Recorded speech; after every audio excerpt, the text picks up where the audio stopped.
Okay, here we go. Following up on your email. To address the problem, please power on the power machine and remove the retrieve when the machine is off.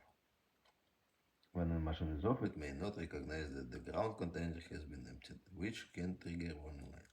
Okay, so powering you on. So you see, as soon as it's powered it on. In the off condition, it's gone, but when I power on, it's straight giving me the sign and no other buttons work. So, like I said, Taking out the retrieve. There, it's absolutely empty. It's brand new. Has been delivered after repairs. Nothing wrong. We'll align it, and here is all secured well. So putting back, as you can see, it's now gone.